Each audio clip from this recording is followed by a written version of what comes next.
Hello, Union family. I'm Charles with American Workers First. Welcome back to Union Facts Friday. Today we're talking about civil rights and the labor movement.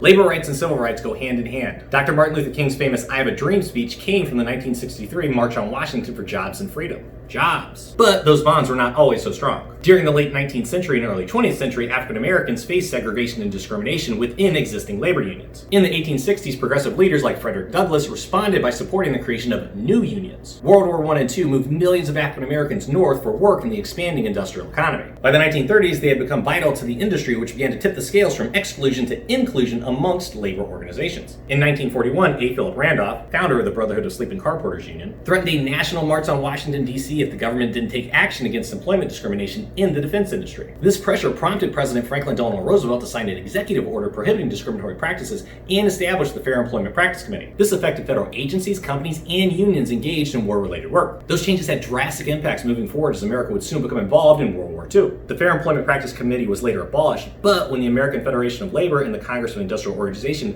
merged in 1955, a Civil Rights Department was created. Organized labor went on to back civil rights movement campaigns against discrimination in housing, education, and voting, providing financial resources, legal support, as well as publicity and lobbying efforts in Congress. Union leaders understood that workers' rights are human rights and that an injury to one is an injury to all, regardless of race. Labor organizations, in conjunction with social justice activists, provided critical support in helping to get the Civil Rights Act of 1964 and the Voting Rights Act of 1965 passed. Those two laws led to thousands of successful cases against workplace discrimination and racist voting restrictions. Civil rights leaders were labor rights leaders, with Dr. King even speaking about right-to-work laws and the importance of supporting workers in America's battle for equality, saying, "In our glorious fight for civil rights, we must guard against being fooled by false slogans such as right to work. It is a law to rob us of our civil rights and job rights. Its purpose is to destroy labor unions and the freedom of collective bargaining by which unions have improved wages and working conditions for everyone." For everyone. In 1968, Dr. King was shot and killed in Memphis, Tennessee. He was there supporting sanitation workers on strike for higher wages and better benefits.